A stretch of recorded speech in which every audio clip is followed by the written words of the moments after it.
오늘 말씀의 제목은 나의 삶에 개입하신 하나님. 어렵지 않습니다. 송구영 신 예배라 어렵게 가지 않아요. 자, 대신에 제 눈을 보시고 집중해서 같이 호흡했으면 좋겠고 2025년도부터는 해야 되는 게 있습니다. 실제적인 신앙이에요. 지식적인 신앙 말고 머리로 배우는 신앙 말고 실제적으로 여러분의 가슴을 움직이게 할 수 있는, 오늘 내가 이 예배 전까지 말씀 듣기 전까지 나 그건 안 해, 나 그건 아니야 라고 했던 게 말씀을 통해서 여러분들을 변화시킬 수 있는 실제적인 말씀이 되어주길 소망해요. 그래서 어렵게 준비 안 했어요.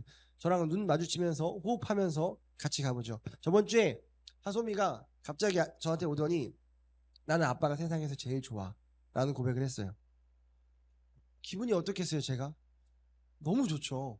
근데 그 얘기를 듣는 순간 이 마음이 먼저 들었어요. 아마 우리 승훈 전사의 옥성 사모님이 이해하실 수 있겠지만 너무 미안했어요. 내가 이 고백을 듣기에 좋은 아빠가 아니어서. 난 아빠가 세상에서 제일 좋아하는 고백이 나에게 너무 과분했어요. 그래서 내가 그 정도로 하수미를 사랑해줬나를 그 짧은 순간에 돌아보게 됐고, 아빠로서 부족한 순간이 너무 많았는데 라는 게 생각이 들면서 이렇게 대답했어요. 너무 고마워 하소마. 어떻게 해야 아빠도 하소미를 사랑한다는 걸 보여줄 수 있을까? 라고 물어봤어요. 진짜 보여주고 싶어서 뭐라도 하려고. 이 대단한 칭찬을 받았으니까 내가 지금까지 너무 연약했어서 뭔가라도 보답해주고 하려고. 근데 그때 하소미가 뭐라고 대답했는 줄 아세요? 전 이 대답에서 깜짝 놀랐어요. 하소미의 대답이 너무 충격적이었는데 이렇게 대답했어요. 정확히 기억나서 바로 적었거든요. 아무것도 안 해줘도 괜찮아 아빠 라고 얘기했어요. 그러면서 지금까지 나를 사랑하는 마음 내가 충분히 받았어. 아무것도 안 해줘도 괜찮아 라고 이야기했어요. 여러분, 저는 이번 한 해를 마무리하면서요, 송구영신 예배 때 이 하소미와 같은 고백이 우리에게 있어서 하나님 앞에 드릴 수 있다면 얼마나 좋을까라는 생각을 해봐요. 우리가 받은 은혜를 세워보는 거예요. 하나님께서 한 해에 2024년 한 해에 우리에게 얼마나 많은 은혜를 베푸셨는지. 그래서 우리가 하나님께 어떤 것들을 바라는 것이 아니라 주님 충분합니다. 주의 은혜가 내게 족하고 주님께서 2024년도에 나에게 베풀으신 은혜가 충분합니다. 그래서 조금 더 나아가면 주님 앞으로 나에게 어떤 은혜를 베풀어 주시지 않아도 주님 이미 저에게 보여주신 사랑이 예수 그리스도의 십자가의 희생과 지금까지 살아계 셔서 나를 여기까지 인도하신 그 하나님의 은혜가 충분합니다 라고 고백한다면 제가 느꼈던 그 감동을 하나님께서 동일하게 느끼시지 않을까라는 생각을 가지고 오늘 이 자리에 올라왔습니다. 한 해를 돌아보면 정말 모든 것이 은혜였어요. 모든 것이. 우리가 고백한 게, 저는 제일 싫어하는 게 노래하는 거 정말 싫어해요. 특히 이 찬양의 가사로 노래, 제가 2025년도에 강하게 여러분들이랑 이야기할 거, 종교 놀이하는 거 정말 지양해야 되고 이거 없애버려야 되는 거. 찬양이라는 단어를 붙이고 앞에 노래하는 거, 우리도 마찬가지로 정말 싫어해요. 그래서 저는 이 담으려고 이 찬양 가사에 우리의 고백을 담았으면 좋겠어. 나뿐만 아니라 우리 모두가. 우리 고백했듯이 모든 것이 은혜. 이 모든 것이라는 단어에 집중하셨어요. 지금 찬양할 때. 은혜가 아니라, 중간중간 은혜가 아니라, 하나님 모든 것이 은혜입니다. 아까 목소리 크게 하시던데요, 다들. 아무도 안 하시지 않고 입 벌리셔서 찬양하시던데요. 정말 진짜 그렇게 고백하시나요? 하나님, 한 해를 돌아봤을 때 좋았고 기뻤던 일 말고, 내가 원하는 대로 됐던 일 말고, 어그러지고 수치스럽고 고통과 고난과 시련과 역경 속에서 이 진짜 이렇게까지 이런 일을 겪는 게 맞나? 라고 말하는 그 모든 순간들이 하나님의 은혜라고 고백하십니까? 이게 정말 은혜인 거예요. 모든 것이 은혜인 것을 아는 게. 기도에 응답된 것만 은혜가 아니라, 세상적인 기준으로 봤을 때 잘된 일들만이 은혜가 아니라 모든 것이 은혜입니다 라고 진정으로 고백할 수 있는 게 은혜인 줄 믿습니다. 그렇다면 그 고백이 나오게, 주님 충분해요. 충분합니다. 뭔가 더 바라고 더 원하는 게 아니죠. 충분합니다. 어떤 걸 제가 더 원하겠어요. 성탄절 때 말씀해 주셨던 것처럼 내가 예수님보다 더 귀해서 예수님을 잡아서 날 살렸다는데 내가 그거 말고 그거보다 더 뭘 원하겠어요. 주님 충분해요. 이제 괜찮아요. 이거면 돼요. 충분히 하나님 마음 알았어요 라는 고백이 우리 안에 된다면, 여러분 아버지의 마음 아시잖아요. 그 고백을 들은 하나님이, 그래 그럼 여기까지만 은혜를 주게 하실까요? 아니에요. 더한 은혜를 부어주신다는 거죠. 여러분 실제로 한번 잘 생각해 보세요. 우리 교회 가운데에도 2024년 한 해 동안 정말 제가 세봤거든요. 셀 수 없는 은혜를 주셨어요. 셀 수 없는 은혜. 누구보다 열심히 하나님을 알기에 힘썼다고요. 수예배를 그렇게 많이 나올 수가 없어요. 젊은 청년들이, 젊은 세대들이 금요예배를 그렇게 나와서 요즘 누가 2시간씩 기도합니까? 한두 번 해보고 이렇게 길게 하면 안 오지. 주일날 누구보다 몸부림쳐서 기도했고, 우리 안에 연약한 부분들, 수치스러운 부분들 하나님께서 만지셔서 꺼내셨을 때 피하지 않고 함께 같이 나눴고, 힘에 넘치도록 헌금했고, 시간 내서 같이 시간을 보냈고, 이 공적인 시간 말고 개인적인 시간에서 말씀 읽기에 힘썼고, 하나님 알기에 힘썼고, 연약했지만 부족했지만 그래도 조금 더 세상과 멀어지려고 몸부림쳤던 것들이 우리 안에 있잖아요. 이 모든 것이 은혜라니까요. 셀 수 없이 많아요. 사람들은요, 그 은혜라는 단어가요, 세상적으로도 좋은 거라고 생각해요. 좋은 대학 가고 결혼하고 집 사고 돈 많이 벌고 병 낫고 이런 걸 은혜라고 붙여요. 근데 여러분, 우리 성경 같이 읽어봤고 같이 성경 공부해서 아시겠지만 세상적으로 안 좋은 일도요, 은혜라고 성경은 해석하고 있다는 거예요. 요셉이 하나님과 동행함으로 그가 어땠더라? 형통하였더라. 근데 그 형통의 상황이요, 감옥이었어요. 바울이 빌립보서라는 기쁨의 서신을 쓸 때 그가 있었던 상황이 어디냐? 감옥이요. 성경을 읽어보세요. 세상에서 말하는 기준에 좋은 일들만 있을 때 은혜라고 이야기하는지, 병이 걸리고 쫓겨가고 원하는 모든 계획이 다 흐트러져도 그 가운데 하나님이 함께 하심으로, 하나님이 개입하심으로 그 모든 것이 하나님의 은혜였다라고 고백하는 게 성경이란 말이에요. 그러니까 좋은 일들만 은혜로 해석하는 것이 신앙인이 아니에요. 나에게 벌어진 모든 일이 은혜임으로 해석하는 것이 신앙인인 줄 믿습니다. 여러분, 제가 정치 별로 안 좋아하는 거 아시죠? 전 이 자리에서 그런 얘기 절대 안 하려고 하는 거 아시죠? 정치 얘기하려는 거 아니까 오해하지 마세요. 관심도 없고, 혹시라도 우리 성도들은 잘 아셔서 오해 안 하시겠지만 그냥 혹시라도 말씀드릴게요. 일론 머스크가 안 친해. 잘 몰라요. 좋아하지도 않아요. 미국에서 대선 하기 전에 트럼프가 당선된다에 전 재산을 걸었어요. 근데 그게 당선되는 게 확정이 아니었거든요. 어떻게 될지 모르는 상황이었는데 그 재벌이 자신의 모든 걸 건 거예요. 근데 결국은 트럼프가 당선됐어요. 그러고 나서 어떤 기자가 인터뷰하는 기자를 제가 본 적이 있어요. 뭘 믿고 대체 안 되면 어떻게 하려고 걸었냐? 라고 하니까 뭐라고 대답했냐면, 하나님이 개입하시는 걸 봤다라는 겁니다. 여러분, 물론 아시죠? 그 상황, 7월달 펜실베이니아주에서 그 암살 당할 뻔한 상황, 그게 피했단 말이에요. 그걸 하나님이 개입하셔서 막아주셨다라고 해석해요. 진짜인지 아닌지는 여기지 맙시다. 정치 그 사람들 얘기하려는 거 아니에요. 어쨌든 어떤 한 사람이, 돈이 많은 재벌이 자신의 모든 것들을 걸었는데 그 이유가 뭐였냐면, 하나님이 그의 삶에 개입하시는 걸 내가 봤다라는 이유였어요. 제가 이 이야기 왜 했냐면, 여러분, 한 해 동안 여러분의 삶에 하나님이 개입하셨던 순간들을 여러분 기억하셔야 돼요. 분명히 있으시거든요. 하나님 여러분 삶 가운데 개입하셨던 적이. 여러분, 전도 어떻게 해야 될까요? 100번의 말이 중요하지 않아요. 여러분의 삶 가운데 개입하고 계시는 하나님을 누가요? 타인이 보면 전도가 되는 거죠. 아멘. 가나안에 들어가는 이스라엘을 보고요, 가나안 주민들은 그들을 인도하시고 지키시는 하나님을 봐요. 그리고 어떻게 돼요? 두려워하게 되죠. 그리고 그 하나님을 인정하게 되죠. 그게 뭐예요? 이스라엘 가운데 개입하시는, 이스라엘 가운데 인도하시고 그들과 함께 하신 하나님을 본 거예요, 가나안이. 그래서 두렵고 떨었고, 그들이 전쟁하러 왔을 때 아무 힘도 쓰지 못했어요. 어떤 누구는요, 라합은 자신의 인생을 갖다 던지죠. 뭘 보고? 하나님이 개입하심을 보고. 다윗과 솔로몬도 이방 나라들에게 그들의 삶에 개입하시는 하나님을 삶으로 전했죠. 삶으로 전해야지 라고 해서 전한 게 아니에요.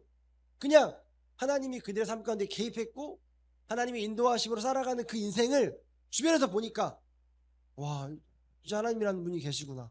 솔로몬 때도 솔로몬이 뭐 대단한 사람이 아니에요. 그냥 하나님의 인도하심대로 하나님의 개입하심으로 그 주신 지혜로 살아갈 때 이방에 있는 왕들이 와가지고 어떻게 하면 이런 지혜가 있을 수 있나 라고 보는 거예요. 여러분 오늘 본문 보셨죠? 오늘 본문에 보면 첫 번째 읽었던 본문은 다니엘과 세 친구의 이야기예요. 너무나 잘 아는 이야기죠. 두 번째 읽었던 본문은 다니엘의 이야기예요. 다니엘 세 친구 이야기 아시죠? 그들이 왕의 명령을 어겨서 어떻게 해요? 뿔뿔로 들어가요. 그렇죠? 근데 들어가는데 누가 성령이 그 세 친구와 함께 하시죠. 그래서 그들이 본 걸 목격해요. 3명을 들여보냈는데 4명이더라. 그리고 그들이 나왔을 때 머리털 하나도 상하지 않았더라. 그 다음에 우리가 읽었던 본문이에요. 뭐라고 얘기하냐면 3장 28절을 보면 여러분 느부갓네살 왕 어디로 끌려갔죠? 다니엘 시대 때 처음 바벨론으로 끌려갔죠. 바벨론 느부갓네살 왕이요. 자, 이때까지만 해도 이들은 하나님을 알지 못하죠. 하나님이 그들에게 어떤 힘을 이렇게 행사할지 알지 못해요. 근데 보여준 거예요. 그들의 삶 가운데 개입하시는. 우리가 다른 것도 아니고 하나님의 명령을 어기지 않겠다. 우리는 다른 신에게 절하지 않겠다. 라고 했을 때 이런 괘씸한 놈들하고 바로 뿔뿔 넣었을 때 우리 하나님이 지켜주실 거다라고 이야기했고 그리 아니하실지라도 우린 당신들 앞에 절하는 일 없습니다. 라고 분명한 신앙의 결계를 보여줬어요. 그리고 뿔뿔 들어갑니다. 성령이 함께 들어갔고 그들이 머리털 하나 상하지 않고 나와요. 그때 하나님이 개입하셨던 인생을 봤던 느부갓네살 왕이 뭐라고 얘기했냐면 3장 28절 그 이야기한 거예요. 느부갓네살 왕이 말했다. 사드락과 메삭과 아벳느고를 돌보신 하나님을 찬송하여라. 하나님 찬양, 전도 어떻게 된 거예요? 그들 가운데 개입하신 하나님을 눈으로 목격한 거죠. 하나님 찬양할 수밖에 없죠. 아직 하나님 모르는 자지만 그러면서 그는 천사를 보내서 그의 종들을 구하셨고 그 종들은 저희 하나님을 의뢰하였다. 저희는 몸을 바치면서까지 왕의 명령을 거역하고 실제 신앙이에요. 목숨을 구걸하지 않았어요. 왜냐하면 하나님이 실제니까. 아까 말씀드렸죠. 절대 우리는 절하지 않는다. 죽여라. 걱정하지 마라. 하나님 지키신다. 그리 아니하실지라도 지키지 않아도 제가 아까 말씀드렸죠. 모든 것이 은혜. 지켜야지만 은혜가 아니다. 구해주셔야지만 은혜가 아니다. 구해주시지 않아도 그것이 하나님의 뜻 가운데 있기 때문에 그 모든 것이 은혜다. 죽일 테면 죽여라. 들어가죠. 그러면서 저희 몸을 바치면서까지 왕의 명령을 거역하고 저희의 하나님 말고는 다른 어떤 신도 절하여 섬기지 않았다. 아멘. 여러분 이거 믿음 뭐 높게 여기지만 이게 예수 믿는 거예요. 이게 그 어떤 신 앞에 절하지 않았어요. 그러면서 그걸 보고 나서 어떤 조서를 내리냐면 왕이 그러므로 내가 이제 조서를 내린다. 민족과 언어가 다른 문 백성은 사드락과 메삭과 아벳느고의 하나님을 두고서 경솔히 말한 일이 없도록 하여라. 왜 그렇게 얘기했을까요? 알았어요. 신 중에 신, 진짜 신은 하나님이시구나. 그래서 너희 하나님을 함부로 이야기하지 말아라 라고 조서를 내리면서 이 명령을 어겼다가는 그 몸이 조각나고 쓰레기더미가 될 거라고 이야기해요. 자, 그 다음에 여러분 제일 좋아하는 거 번영. 저는 번영주의를 지양해요. 그러나 분명히 성경에서 번영이 나와 있어요. 자, 여기서 이야기합니다. 왕은 사드락과 메삭과 아벳느고를 바벨론 지방에서 번영을 누리면서 살게 하였다. 다들 원하죠. 번영. 돈 많아지고 부자 되고 내 삶이 괜찮아지는 것. 순서가 뭔지를 보라는 것. 번영을 위한 번영은 번영될 수 없죠. 내가 분명하게 하나님을 붙들고 있을 때 그 사람이 하나님의 사람이라면 하나님이 글 쓰죠. 그 쓰는 방법들이 여러 가지가 있지만 그 중에 하나가 번영이기도 해요. 이렇게 쓰신다는 거예요. 그러면서 뒤에 아시죠? 6장 25절에 보면 아까 말씀드렸던 대로 이번에 다니엘 차례예요. 다니엘 때는요. 자 보세요. 지금 이 친구들을 통해 이 바벨론에 하나님이 어떤 분인지가 분명히 전파됐고 퍼졌다라는 거죠. 자 그러면서 6절에 보면 다니엘 차례가 와요. 6절 25절에 보면 이번에 왕이 바뀌죠. 다리우스 왕. 자 결국은 나중에 바벨론이 페르시아로 바뀌잖아요. 다리우스 왕인데 이 왕은 기대를 걸어요. 다니엘에게. 네가 믿는 하나님이 이번에도 너를 구해주실 것 같다. 구해주셨으면 좋겠다. 기대를 걸어요. 그리고 사자굴로 집어넣고 정말 기대하는 마음으로 이틀 있다가 다시 보러 가죠. 근데 어떻게 돼요? 살아있어요. 새 친구와 똑같아요. 어디 하나 상하지 않았어요. 그러면서 뭐라고 얘기하냐면 26절에 내가 다음과 같이 법령을 공포한다. 마찬가지로 내 나라에서 나의 통치를 받는 모든 백성은 반드시 다니엘이 섬기는 하나님을 공경하고 두려워해야 한다. 여러분, 복음전도 다른 거 아닙니다. 내 삶 가운데 개입하시고 함께 하시는 그 하나님을 여러분 보여주시면 돼요. 믿지 말래도 믿어요. 그러면서 뭐라고 이야기하냐면 살아계신 하나님이 영원히 다스리신다. 그 나라는 멸망하지 않으며 그의 권세는 무궁하다 라고 이야기하고, 그는 구원하시기도 하고 건져내시기도 하시며 하늘과 땅에서 표적과 기적을 행하시는 분, 다니엘을 사자의 입에서 구하여 주셨다. 우연이 아니라는 걸 알죠. 살아계신 하나님이 사자의 입을 막았다라는 걸 분명하게 고백하는 거죠. 자, 아까 번영 똑같이 이야기합니다. 28절에 바로 이 사람 다니엘은 다리우스 왕이 다스리는 동안에 페르시아의 고레스 왕이 다스리는 동안 어떻게 해요? 잘 살았다. 잘 살고 싶잖아요. 다 부자 되고 싶고. 순서가 어떤 순서인지 보자는 거예요. 물론 잘 살기 위해서 믿음 있는 척을 하자는 말은 아닌 거 잘 아실 줄 믿어요. 우리가 하나님을 어떻게 믿어야 하는지를 분명하게 이야기하고 있단 말이에요. 여러분, 오늘 본문에 나오는 다니엘과 그의 친구들도 삶에 실제적으로 개입하시는 하나님을 보고 바벨론 왕이 두 손 두 발 다 들었어요. 네가 믿는 신이 진짜 신이다. 우리 모든 백성이 다니엘의 하나님을, 다니엘의 세 친구의 하나님을 함께 경배하고 찬양하자. 함부로 얘기할 수 없다, 그 하나님에 대해서 라고 이야기하게 된 거예요. 한 가지 부탁드리고 싶은 게 있어요. 제가 아까 말씀드렸던 것처럼 하나님이 개입하시는 삶, 좀 바꿔 얘기하면 은혜죠. 그 은혜를 누리는 삶이 대부분 다 이런 버라이어티하고 기적적이고 놀라운 일들이에요. 대부분. 그래서 간증도 이런 간증이에요. 하나님이 개입하셨던 삶은 어떤 삶이냐. 병이 나았고 사업이 성공했고 내가 망할 것들이 다시 성공했다. 다 이렇게 가요. 맞아요. 그런 일들도 있죠. 근데 우리는 하나를 분명하게 잊으면 안 돼요. 아까 말씀드렸듯이 모든 것이 은혜라고 말씀드렸고요. 그 모든 것 안에는 세상적인 기준으로 잘 되는 것도 있지만 세상적인 기준으로 봤을 때 우리가 믿는 하나님이 진짜 살아계신지 의심할 만한 안 좋은 일들도 있다라는 거예요. 대표적으로 누가 있죠? 요나. 요나는 하나님이 주신 마음대로, 하나님이 명령하신 대로 어떻게 해요? 순종하고 그 길을 가지 않았어요. 내비두셨나요? 아니죠. 개입하시죠. 하나님 개입하시는 거예요. 그걸 뭐라고 이야기하냐면 은혜라고 이야기하는, 풍랑을 주시고 바다에 빠지게 하셔서 물고기를 통해서 하나님께서 명령하셨던 하나님의 열심으로, 네가 내 말을 지키지 않아도 괜찮아, 나는 내 열심으로 어떻게 해서든 그 말씀을 이루게 할 거야 라고 해서 다시스로 가는 요나 멱살을 잡고 니느웨로 보내버리시죠. 그리고 어떻게 해요? 그 사건을 통해서 결국은 어쩔 수 없이 울며 겨자 먹기로 회개하라, 복음을 선포하게 하시고, 그 회개하라 한마디로 니느웨 모든 백성들이 다 나와서 회개함으로 인해 어떻게 해요? 하나님의 심판을 피하는 일을 우리가 분명히 요나서를 통해 볼 수 있습니다. 그러면 세상적인 기준으로 봤을 땐 요나 입장에선 재수가 없었고 인생에서 만나고 싶지 않은 일이고 실패고 수치스러운 일이지만 영적으로 봤을 때는 은혜입니다. 하나님의 개입입니다. 그렇기 때문에 기억하셔야 돼요, 여러분. 하나님의 개입은 늘 세상적으로 잘 되는 것만 있는 게 아니에요.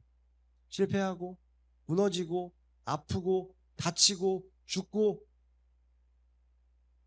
12월 대한민국에 너무나 추운 겨울이죠. 많은 일들이 일어나고 있어요. 어떻게 해석하시오? 내 인생에서 아니 어떻게 내 인생은 이렇게 힘들기만 한가? 어떻게 해석하시오? 모든 것이 은혜가 되냐고요, 그 상황에서. 하나님 살아계세요. 아멘. 우리의 실제적인 신앙은 다른 거 없어요. 하나님 살아계신다.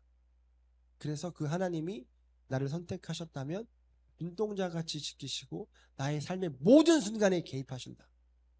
절대로 우연은 없다. 내가 실패하고 무너지고 넘어지고 다치고 아프고 죽는 모든 순간들도 하나님의 개입과 인도하심과 섭리며 그 모든 것이 은혜다라고 해석할 수 있는 사랑하는 여러분들 되셨으면 좋겠습니다. 아멘. 여러분 잘 생각해 보세요. 하나님께서 2024년도 여러분의 삶 가운데 어떻게 개입하셨는지 왜 잘 생각이 안 되냐면 버라이어티하고 놀라운 기적들만 생각하기 때문에 그런 일들이 있었나? 뭐 태연이 정도겠죠. 결혼하니까 이제 엄청나게 개입하셨잖아요. 그렇죠? 다른 분들 뭐 있어요? 있었나? 그 정도로까지 막 내 인생이 갑자기 180도로 바뀔 정도로 와 이건 진짜 하나님이 하셨다 라고 할 만한 것만 생각하니까 없는 거예요. 그러니까 감사가 안 나오는 거고 기쁘지도 않고 우리의 신앙이 실제되지 않는 거예요. 여러분 아팠던 순간들도 여러분의 길을 막았던 순간들도 여러분들이 원치 않는 일을 만나게 하시는 것도 하나님의 개입이고 하나님의 은혜예요. 이것을 말하는 게 성경이고 이것을 믿고 살아가는 게 예수 믿는 건 줄로 믿습니다. 우리 이번 주 주일날 같이 나눴잖아요. 잘 기억해 보세요. 어떤 성도 한 분이 연약한 부분이 드러났고 그 연약한 부분이 세상적으로 봤을 땐 참 연약한 부분이라 창피하지만 여러분 잘 생각해 보세요. 하나님이 왜 그렇게 하셨는지. 하나님 살아계시다면서요. 우리 사랑하신다면서요. 우리의 삶의 모든 것들이 개입하시고 우연이 없다면서요. 일어나는 모든 일들이 하나님의 계획과 섭리 가운데 있다면서요. 근데 왜 그런 수치스러운 왜 그런 나의 연약함을 마주하게 하시냐니까요. 그걸 어떻게 은혜로 해석하실 건데요. 그 숙제를 우리가 2025년도 한 해 해야 돼요. 말은 멋있죠. 이 세대를 본받지 않은 실제적인 신앙. 실제적인 신앙이라는 것은 그것들을 해석하는 작업들이 함께 해나가야 되는 거예요. 그래서 어떠한 상황에서도 하나님을 신뢰하고 하나님을 의지하며 환경과 상황 따위가 여러분들의 믿음을 흔드는 그런 신앙이 아니라 어떠한 환경과 상황에서도 바로 설 수 있는 믿음으로 실제적인 신앙을 갖는 여러분 되셨으면 좋겠어요. 여러분 대한민국에서는 목에 칼 대지도 않잖아요. 거기까지 오지도 않잖아요. 그냥 마음 불편하고 마음 힘들고 마음 낙심하는 정도까지예요. 제가 사경에 준비하고 있는 영상 하나를 준비하고 있거든요. 옆에 있는 일본, 지금 중국, 북한 그들이 믿음 지키는 것은 우리처럼 이렇게 마음 상하고 마음 불편하고 이 정도 개념이 아니란 말이에요. 물론 우리나라도 예전에 그랬고 지금 다른 나라도 그렇게 신앙생활을 하고 있고 근데 그들은 그 앞에서도 믿음이 흔들리지 않는다니까요. 실제이기 때문에. 근데 우리는 조금만 마음 상하면 조금만 불편하면 조금만 짜증나면 조금만 내 뜻대로 안 되면 하나님이고 뭐고 뭐 실제적인 신앙이라는 게 그래서 이게 그냥 이 단어만 봤을 때는 뭐 또 같이 해보자 이 정도지만 이게 참 제가 기도하고 준비하면서 쉽지가 않아요. 한 가지 말씀드릴까요? 이 표 언제 기도할 때 주셨는지 아시는 분들은 아시지만 기억 못 하시는 분들 계실까봐 2023년도 12월에 주셨어요. 24년도 표를 주실 때 같이 주셨어요. 1년 뒤에 표까지. 지금 돌아보면 이렇게 분명하게 해석이 됩니다. 하나님이 1년 동안 내가 너희 교회를 한 명 한 명 우리 교회 성도를 하나님을 힘써 알게 하겠다. 그리고 그 1년 뒤에는 내가 충분한 열매를 너희에게 줘서 하나님을 알게 하는 그 열매를 줘서 그 한 해가 끝났을 때 진짜 우리가 열심히 하나님 알았다 라고 해서 그 뒤에 다음 스텝 이 세대를 본받지 않은 실제적인 신앙으로 너를 만들어 가겠다라는. 그러니까 뭐가 보세요. 실제적인 신앙이 되려면 하나님이 어떤 분인지 알아야 돼. 우리 이제 많이 알았어. 그 고백이 나오잖아요. 뭐 10년 20년 신앙생활 하면서 올해가 가장 하나님 많이 알았습니다. 한두 명의 입술이 아니라 다 모든 사람들 입술에서 나오잖아요.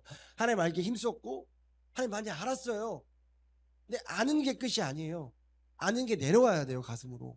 이제는 머리로 아는 신앙이 아니라 삶에서 부딪혀서 실제적인 신앙으로 나아가는 우리 교회가 2025년 되기를 간절히 소망합니다. 다시 한번 부탁드릴게요. 말씀 마무리하면서 한마디만 하고 끝내겠습니다.